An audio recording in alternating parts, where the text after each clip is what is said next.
Assalamualaikum, salam sejahtera dan selamat kembali semula ke channel Abang. Terima kasih sangat-sangat sudi nak dengar cerita yang Abang nak sampaikan sempena dengan hari Selasa. Semalam ada cerita, hari ni ada cerita ni nak penutup ni kita bulan 10 ni. Jadi, betul lah bulan 10 kan. Jadi sebelum kita mulakan cerita, marilah kita sama-sama berdoa kepada Allah Ta'ala. Semoga dipanjangkan umur, dimurahkan rezeki, diberikan kesihatan yang baik untuk kita semua. Dipermudahkan segala urusan kita dunia dan di akhirat. Semoga Allah memberikan syurga buat mak ayah kita, memberikan keamanan untuk kita satu dunia, juga memberikan umur yang diberkati. Pada yang dengar cerita abang, kalau ada dalam keadaan tak sihat, kita doakan semoga cepat sembuh seperti sedia kala. Amin ya rabbal alamin. Dan tanpa membuang masa lagi, abang akan sampaikan beberapa cerita yang menarik yang disampaikan oleh seseorang yang minta digunakan nama samaran. Jadi abang mulakan dengan auzubillahi minasyaitonirrajim. Bismillahirrahmanirrahim. Allahumma sholli ala sayyidina Muhammad wa ala ali sayyidina Muhammad.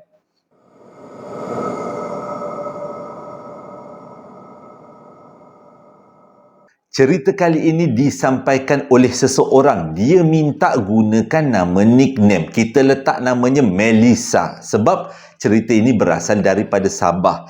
Dia beritahu dekat abang ceritanya di daerah mana untuk untuk cerita-cerita ini. Tapi abang ambil keputusan biarlah kita sebut sebagai Sabah aja, kerana ia melibatkan orang waris yang masih hidup. Cerita pertama adalah pengalaman mak dia. Berlaku pada tahun 1970-an. Pada waktu tu mak dia masih lagi remaja, masih lagi muda. Ceritanya dekat kawasan daerah tu, abang tak boleh nak beritahu daerah mana, tapi dia bermula daripada perkataan B. Dekat daerah tu dulu ada seorang bomoh yang memang handal. Yang memang semua orang tahu dia ni mengamalkan ilmu-ilmu yang hitam lah kan. Cumanya kehandalan dia ni menyebabkan dia terkenal di daerah itu. Siapa yang tak kenal? Peguam kenal, doktor kenal. Kalau ada orang nak dapatkan khidmat perubatan dengan dia, memang datang ke rumah dia, bawa ayam golek, bawa persembahan. Dia akan buat secara bersungguh-sungguh. Apa yang dihajatkan oleh orang pasti akan tercapai. Nak jadi cerita, apa yang orang, ialah kita setiap orang hidup pasti akan meninggal dunia, pasti akan sakit kan. Begitu juga dengan pakcik ni. Umur dia pada waktu tu genap lebih kurang 100 tahun. Disebabkan dia dah terlalu tua, pada satu hari tu dia sakit. Masukkanlah dia dekat hospital. Jadi bila masuk dekat hospital pada awal-awalnya, ramai yang cuba mendekati, sama ada pesakit ataupun pihak hospital. Maksud abang ni di kalangan doktor-doktor, nurse-nurse lah. Sama ada rapatkan diri untuk dapatkan ilmu ataupun untuk mengubat. Ialah orang yang pandai dalam perubatan kan. Walaupun perubatan tu menggunakan ilmu yang tak ngam sangat, yang boleh dikatakan ilmu yang hitam, tapi tetap juga bila dia masuk hospital, ramai yang dekat, yang rapat, terutama yang pesakit. Pesakit datang mintakan penawar-penawar. Dia tak nampak orang tu tengah sakit macam tu, terjengkang macam tu. Tapi tetap juga orang datang dekat hospital tu, dekat minta dia punya cara mengubat supaya cepat sembuh. Jadi pada satu hari tu, keadaan menjadi tak terkawal. Bila ramai dah mula mengacau dia, yang mendekati dia, dan dia pun dah mula rasa tak selesa. Dia bisikkan satu perkara pada orang kampung. Salah seorang yang datanglah, yang dekat hospital tu, dia kata, aku ni rasanya umur aku tak berapa nak panjang, dia kata. Jadi aku nak hantarkan ilmu aku nak turunkan ilmu aku. Jadi dia kata, orang tu tanyalah, macam mana nak turunkan ilmu ni, Tok Guru ni? Macam mana nak turunkan ilmu? Aku nak tengok kalau ada orang yang pijak atau langkah aku punya ludah, dialah yang akan dapat ilmu saktiku, dia kata. Jadi bila dengar macam tu, rupanya dia jadi terbalik tau. Bila Tok Guru tu atau bomoh tu cakap macam tu, orang yang dengar tu tahu ilmu yang ada pada Tok Guru ni ataupun bomoh ni adalah ilmu yang sesat. Jadi dia sebarkan kepada semua hospital dan semua orang, jangan cuba-cuba langkah ataupun pijak air liur Tok Guru kalau dia meludah, kerana Kalau kalian pijak, kalian akan dapat ilmu dia. Ataupun benda tu yang mendamping dengan Tok Guru tu, dengan bomoh tu akan ikut kalian. Cerita tu jadi tersebar. Jadi Tok Guru ni tak tahu, atau kita Tok Bomoh lah, Tok Bomoh ni tak tahu. Sejak daripada dia cakap tu, dia asyik meludah je. Kalau ada orang ke tak ada orang ke, agak-agak orang baru nak melintas, tui dia ludah. Dengan harapan orang tu akan pijak ataupun langkah. Kerana kalau dia tak turunkan ilmu tu, dia akan jadi susah nak mati. Sebab itulah dia nak kena turunkan ilmu. Dia kata nyawa dia dah sampai kat hujung. Pantang ada nurse yang lalu, tui dia ludah. Nurse mengelak. Jadi kalau ada doktor mengelak, yang pesakit pun sama. Tak naklah terpijak atau terkena ludah si pakcik ni. Menyebabkan pakcik bomoh ni tadi jadi mengaruk. Tak ada seorang pun ke nak ambil ilmu aku, dia kata. Tui dia ludah lagi. Tapi disebabkan tindakan dia tu menyebabkan orang semua takut nak dekat dengan dia. Termasuk nurse-nurse yang sepatutnya menguruskan dia. Jadi sebelum nak menguruskan dia ni, nurse-nurse memang pastikan dia tak meludah. Agak-agak nak meludah aja, cepat-cepat dia tekupnya muka pakcik tu dengan pembalut muka apa tu? Pembalut kita panggil mask kan. Cepat-cepat tekuk pakcik tu dengan mask supaya dia tak meludah. Jadi tak sempat nak meludah. Waktu tu lah nurse tu bersihkan najis dia, mandikan dia, buat apa-apa yang patut dengan dia. Sebab takut kalau terkena ludah dia, hara jadinya. Okey, dipendekkan cerita, akhirnya pakcik tu pun meninggal dunia. Cerita ni pasal gangguan dekat kampung tu sebenarnya. Lepas pakcik tu meninggal dunia, orang semua dah kecoh. Ini bomoh besar ni kalau dah meninggal ni. Jadi dengan kata lain, kalau dia meninggal, dia pasti akan merayap bergentayangan ni. Jadi mula-mula orang anggap benda tu macam mitos. Terkejut. Bunyi apa tu? Dah lah pukul 2 pagi ni. Okey. Bunyi macam kepak, kuk, macam tu. Okey, terus. Okey, jadi orang ni semua dah rasa, ini yang meninggal ni bomoh ni tau. Ni bomoh bukan sebarang ni. Satu tempat ni dah kenal. Jadi kita berhati-hati. Orang mula-mula ambil budak-budak Buddha yang nak lepak-lepak tepi-tepi sempang ni, ambil telinga, masuk telinga kanan, keluar telinga kiri lah. Dia tak adalah nak apa sangat kan, nak ambil benda tu point sangat. Jadi diorang pun adalah yang melepak-lepak tepi jalan. Sejak daripada tu, budak-budak tak berani nak lepak. Sebabnya bomoh tu join melepak sama sekali. Dia pun sama gereng-gereng. Manakah tiba-tiba kita lepak, kan tiba-tiba orang yang dah meninggal datang nak lepak sama. Memang berterabur lah lagi. Bukan satu kejadian, 3-4 kali kejadian. Orang dekat kedai pun tak berani buka kedai katanya. Sebabnya buka kedai dia datang nak mengeteh sama. Berterabur pakcik-pakcik tu dengan kain pelekat naik atas kepala. Jadi disebabkan tu, selepas 3-4 kejadian gangguan macam tu, orang mula dah tak berani nak keluar rumah. Pukul 5 petang semua dah tutup. Sabah ni kalau pukul 5 petang ni dah petang betul lah, dah ke malam dah. Jadi semualah tutup kedai wawa. Pukul 5 semua dah tak berani nak keluar. Jadi bila dah tak berani nak keluar tu, dia orang tunggu selama 40 hari tau. Dengan harapan dalam 40 hari tu, malam dia tak keluar, dia dah hilang lah. Siang tak ada apa masalah pun, buat beraktiviti macam biasa. Tapi si hantu Tok Bomoh ni lain macam. Bila dia tengok orang semua dah tak keluar waktu malam, dia keluar waktu siang. Kejadian pertama tu, mengikut kata Melissa, dia kata ada satu kejadian tu, pada waktu tu ada seorang pakcik tu, dia tengah lah, bukan pakcik seorang lah, ada sekumpulan orang-orang kampung ni. Biasalah dia kata bila waktu-waktu siang tu tak boleh memancing malam, memancinglah siang. Pergilah dekat satu kawasan sungai, mancinglah ramai-ramai, konon-kononnya nak dapatkan rezeki lah.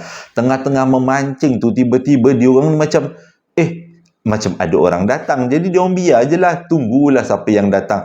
Bunyi orang datang daripada belakang, dengarlah bunyi tapak kaki kerepek tu, dan macam seperti semak ditolak-tolak. Selepas beberapa ketika, dia orang pun dengar orang yang datang tu, yang tengah memancing ni lah, dengar orang yang dah datang tu dah ada dekat belakang dia orang. Jadi dia orang pun pandanglah belakang.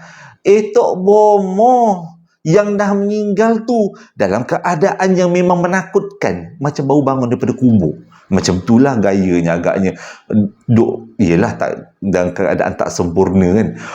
Orang yang memancing tu apa lagi, berterabur lagi. Kisah dia keluar pada waktu siang, jam-jam tu juga famous satu kampung. Bukan satu kampung, satu daerah.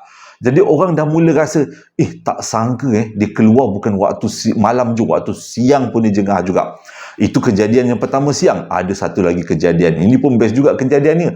Pada waktu tu ada seorang pakcik tu tengah nak masukkan ayam. Dia dah tengok alamat dah nak pukul 5. Dia kata cepat-cepat aku kena masukkan ayam dekat dalam reban ni. Kalau tidak terserempak dengan Tok Bomoh yang bangkit daripada kematian ni, kita cepat-cepat dia masukkan ayam. Tengah-tengah dia tangkap ayam masuk ke dalam reban, tangkap ayam masuk ke dalam reban, tiba-tiba dia nampak satu tangannya, nyah, dia dengar, oh terima kasihlah tolong saya tangkapkan ayam ni. Dia pun ambil lah ayam tu daripada tangannya, dia tak tahu siapa punya. Sekali dia angkat kepala, dia tengok Tok Bomoh yang tolong angkat, tolong tangkapkan ayam-ayam tu.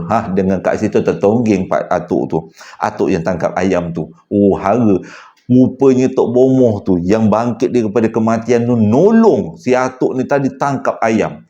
Kalau kita lah dekat tempat kejadian tu, memang muntah hijau kalau punyalah ketakutan. Jadi orang dah mula berhati-hati. Ada yang tak kena lah dengan simpanan ataupun belaan si Tok Bomoh tu. Siang pun lagi dia keluar. Jadi sejak daripada tu, baik siang, baik malam, orang nak buat aktiviti lebih berhati-hati. Jangan buat aktiviti seorang, buat beramai-ramai. Okey. Selepas 2 minggu daripada kejadian-kejadian siang dan malam yang pelik-pelik ni, nak buat macam mana kan? Adalah kenduri kahwin, tapi dia kata dekat daerah dia tahun 70-an kenduri kahwin dibuat pada waktu siang. Salah, waktu malam. Pukul 5 petang, semua orang tetamu-tetamu baru datang. Dalam pemikiran semua orang, mustahil lah dia datang sebab ini ramai ni. Kalau dia datang pun kita keronyuk ramai-ramai, kita patahkan tangan dia. Itu semangat sebelum nampak lah kan.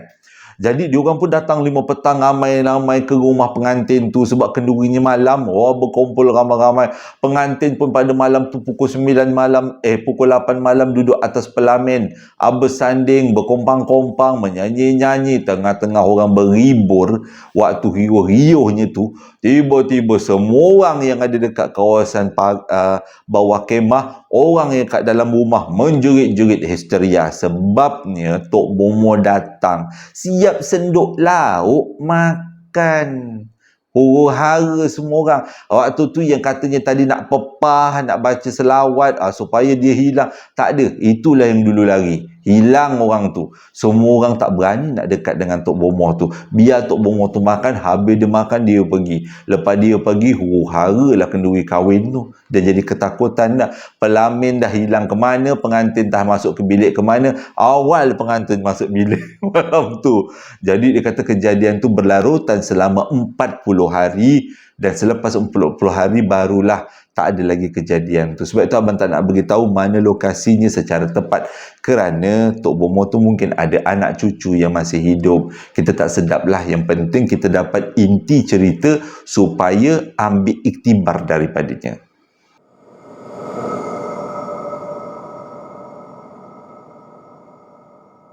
Cerita yang kedua ni pula ada kaitan dengan adik kepada Melissa. Ini ceritanya bagus juga untuk pengajaran kita semua. Untuk abang jugalah. Melissa ni adalah adik perempuan bongsu. Belajar dekat Universiti Sarawak. Tahun 2022. Jadi adik dia ni memang ada kegemaran. Dia ada basikal kesayangan dekat kampung.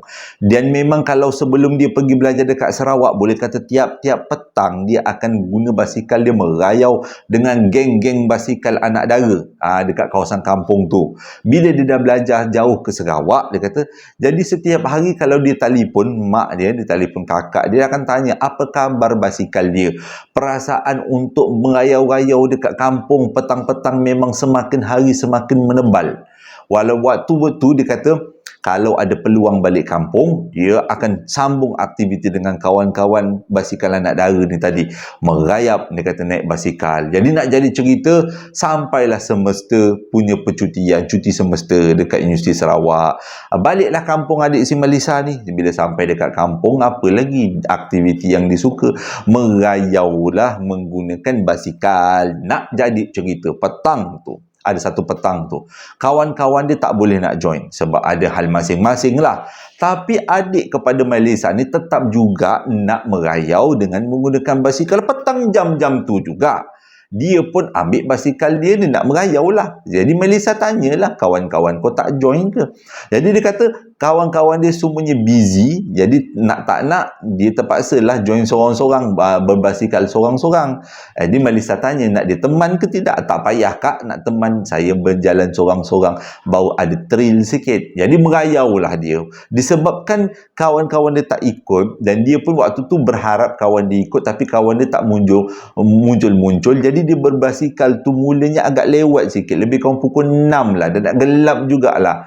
Dia berbasikal, tetap juga aktivitinya perlu diteruskan. Jadi dia pun berbasikal lah. Habis berbasikal tu, okey dia balik. Dah balik tu dah maghrib tau. Bila dah balik, dah maghrib, dia masuk rumah. Bila masuk rumah, esok paginya, bangun pagi dia demam. Dia demam, mula-mula ingatkan Melissa kata demam-demam biasa je lah. Alah, budak-budak punya demam balik rindu daripada rumah. Perjalanan jauh naik kapal terbang. Lepas tu ni pula berbasikal tengah-tengah petang dia kata. Jadi dia biarkanlah adik dia demam. Bila sampai waktu tengah hari, mak dia panggil lah semua turun. Rumah 2 tingkat. Dia panggil lah semua turun. Makan. Jadi si adik Melissa ni dalam keadaan yang bersungguh-sungguh turun daripada tingkat 2. Walaupun nampak macam dia sangat tak terdaya. Sebab demam teruk sangat. Jadi dia terbongkok-bongkok, dia turun lah. Daripada tingkat 2 turun ke tingkat 1. Bila sampai dekat tingkat 1 tu nampak macam teruk sangat. Si mak ni tanyalah adik boleh ke tidak ni, kalau tidak baringlah dekat sofa. Nanti mak datang suapkan. Dia kata tak apa, dia boleh, dia kata.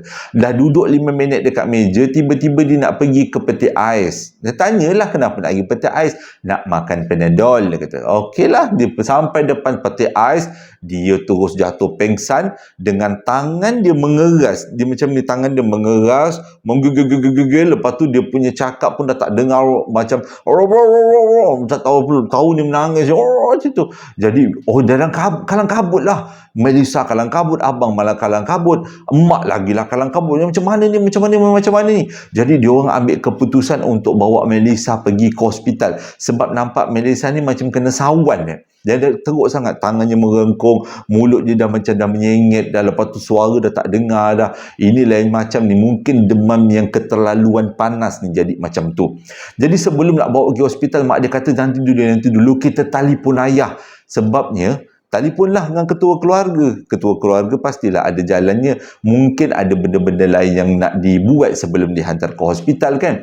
Jadi bila diterangkan kepada si ayah dalam telefon, yang terangkan si mak lah. Mak dia berceritalah gini-gini Melissa, adiknya macam ni begini-begini. Ayah dia kata, okey, jangan bawa pergi hospital dulu, bagi peluang untuk ayah mengubat dulu. Jadi selama beberapa minit si ayah ni pun baliklah rumah daripada pejabat ni. Balik rumah, sampai kat rumah dia ambil air segelas, dia bacakan selawat Nabi, lepas tu dia tuanglah dekat dalam mulut, dia sudukan ke dalam mulut si adik ni tadi, walaupun adik ni agak susah nak telan. Selepas disudukan 2-3 sudu, tiba-tiba bapak dia keluarkan perkataan macam ni, pergi dari sini. Waktu tu Melissa ada, mak dia ada, abang dia ada. Diorang dengar arahan daripada bapak, terus diorang pun pergi daripada situ. Nyorok belakang pintu seorang, nyorok belakang sofa, seorang lagi nyorok dekat dalam bilik lah si mak. Lepas tu ayah dia pandang kiri kanan, dah korang pergi kenapa? Mak dia kata, abang suruh kita orang pergi. Bukan abang tak suruh korang pergi daripada sini, abang halau makhluk yang abang nampak ni, yang abang rasa ada ni. Jadi dengan kata lain, Melissa tu bukan sakit disebabkan oleh sawan, tapi ada benda yang menempel dekat dia. Jadi selepas beberapa ketika bapak dia baca ruqyah, bapak dia baca selawat, barulah nampak reda. Makin lama tangan yang mengeras tu makin okey. Akhirnya adik dia okey terus. Mak terus nangis. Terus nangis lah. Jadi bagi Panadol, peluk anak dia, lap-lap. Lepas tu dah tak panas lagi, dah tak demam lagi. Lepas dia tanyalah dengan si ayah ni, sebenarnya apa yang berlaku. Ayah dia kata ayah tak nampak, cuma bukan gerak hati, suara hati. Benda tu datang dalam bentuk suara hati ke dalam hati ayah dia. Dia kata dia nampak Melissa ni merayau-rayau naik basikal, dia ni pula duduk dekat salah satu pokok. Dah 2-3 hari dia tengok Melissa dengan kawan-kawan dia melintas. Dia tengoklah sebab dia duduk dekat pokok tu. Yang duduk ni makhluk tu lah, alam sebelah tu. Jadi pada hari kejadian dia tengok Melissa seorang-seorang berbasikal. Dia kesian lah, jadi dia temankan. Takut-takut nanti kan ada binatang berbisa ke, jumpa harimau ke, singa laut macam tu lah. Apa pula singa laut pula? Maksudnya jumpa benda-benda bahaya je. Jadi dia temankan, niatnya baik, tapi lepas tu adik Malaysia mengikut-ikut, agaknya pertembungan di antara kita sebagai yang dijadikan menggunakan tanah dengan makhluk yang dijadikan menggunakan api. Tak boleh ngam kan? Jadi Malaysia dah tak, adik dia dah tak boleh nak handle tu, jadi mengikut-ikut tangan. Yang bapak dia suruh pergi tu makhluk tu lah. Dia lepas dia pergi tu okey lah, tak ada apa dah, okey adik dia.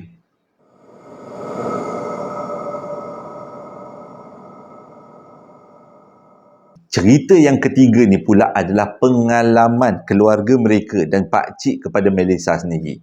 Ceritanya macam ni, pada satu hari tu, pakcik dia balik daripada mana naik motor. Lepas tu, waktu tu maghrib tau, dia nampak lah ular hitam melintas. Dia nampak dia langgar ular hitam tu.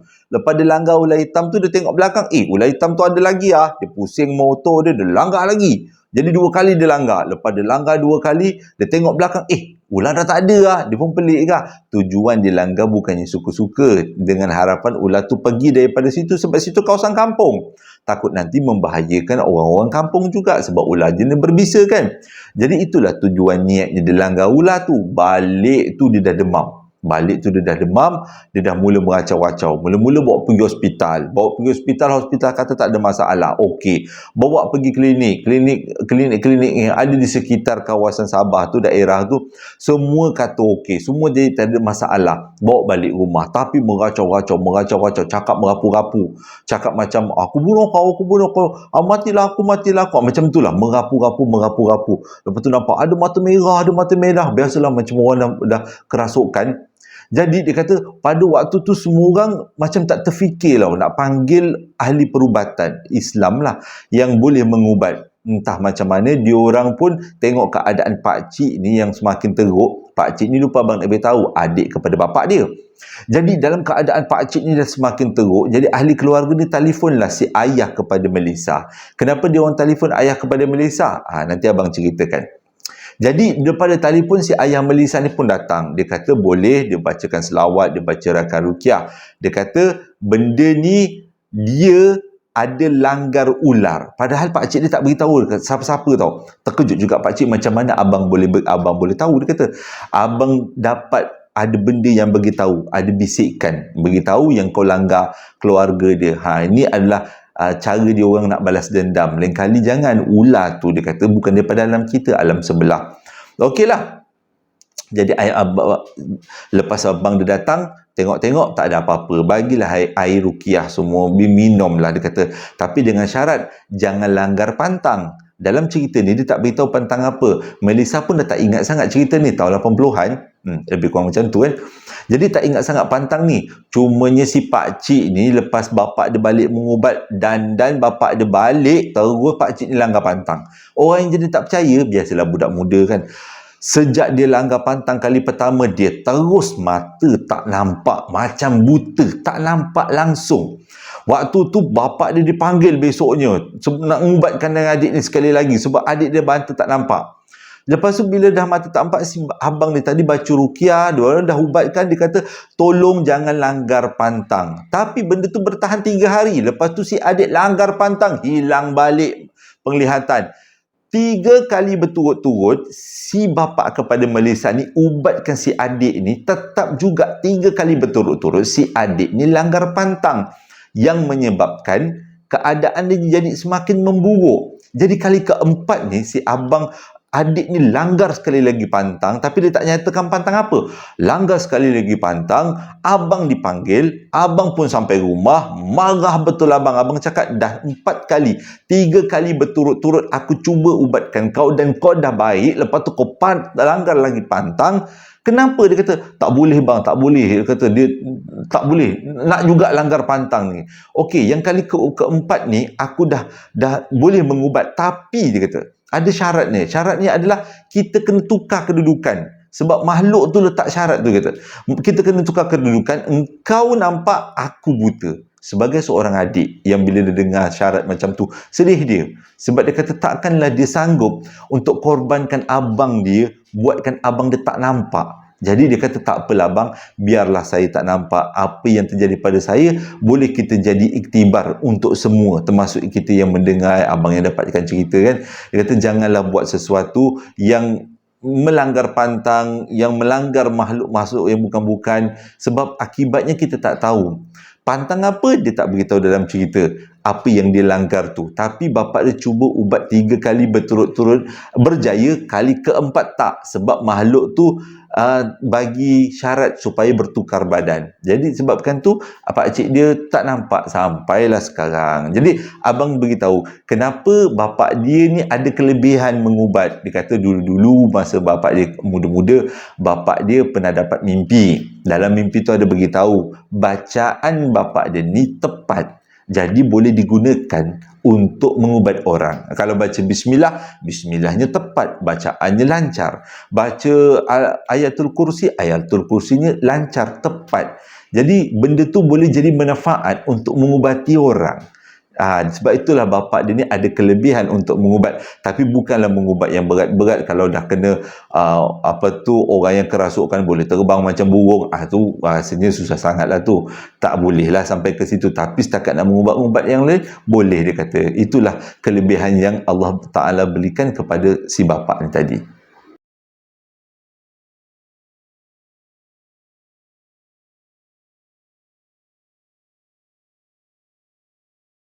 Terima kasih sangat-sangat sudah dengarkan cerita yang abang sampaikan. Moga-moga ceritanya mendapat iktibar dan pengajaran untuk kita semua. Abang harap cerita abang dapat didengari sebaiknya, sebab abang mula perlahankan sikit. Tak adalah laju sangat, supaya semua orang dapat menikmati suasana cerita tu. Dah terbayang-terbayang tu. Abang pun untuk waktu bercerita terbayang juga. Terima kasih sangat-sangat yang membeli sambal lara dan juga coklat moist. Terima kasih atas sokongannya. Dan sebelum abang tamat cerita, ada beberapa ucapan macam biasa nak abang sampaikan, tanda penghargaan abang pada semua. Ucapan yang pertama datangnya daripada Mirul. Dia mohon doa daripada kita semua yang mengatakan seseorang yang bernama Diana baru aja buat operation dan dijangkiti kuman. Sekarang ni Diana ni dah 1 bulan dialisis. Jadi marilah kita sama-sama doakan Diana.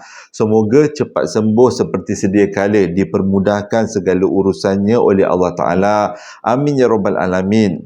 Ucapan yang seterusnya datangnya daripada Puan Mahya Sulaiman. Dia mohon doa daripada kita semua.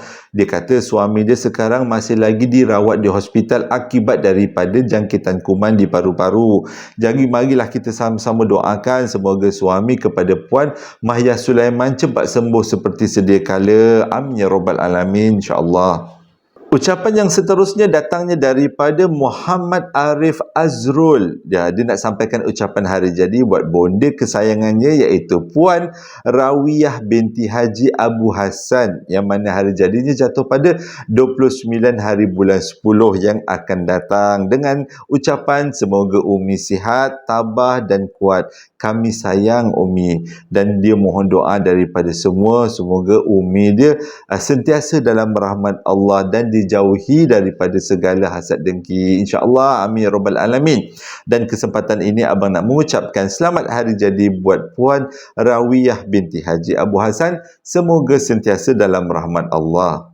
Ucapan yang seterusnya datangnya daripada seorang nenek, iaitu Puan Suriah. Dia nak sampaikan hari jadi buat cucunya, iaitu Muhammad Armin bin Khairul Amin, yang mana hari jadinya jatuh pada 1 hari bulan 11 genap umur 11 tahun. Dengan ucapan semoga sentiasa dalam rahmat Allah, diberikan umur yang panjang, rezeki yang melimpah ruah. Dan pada masa yang sama nenek dia kata Muhammad Armin ni selalu dengarkan cerita abang. Terima kasih sangat-sangat atas sokongannya. Dan dari kesempatan ini abang nak mengucapkan selamat hari jadi buat Muhammad Armin, semoga cerah masa depannya. Amin. Ucapan yang seterusnya datangnya daripada seorang isteri yang bernama Puan Nurbaizura Ali. Dia nak sampaikan ucapan hari jadi buat suaminya, iaitu Encik Syahrin Nizam Saadin, yang mana hari jadinya jatuh pada 25 hari bulan 10. Dengan ucapan selamat hari jadi untuk suamiku. Terima kasih untuk segalanya dan telah membahagiakan saya dan anak-anak. Semoga hubungan ini kekal hingga ke akhir hayat dan hingga ke syurga. Amin. Kesempatan ini juga abang nak mengucapkan selamat hari jadi buat Encik Syahrin Nizam Saadin, semoga sentiasa dalam rahmat Allah.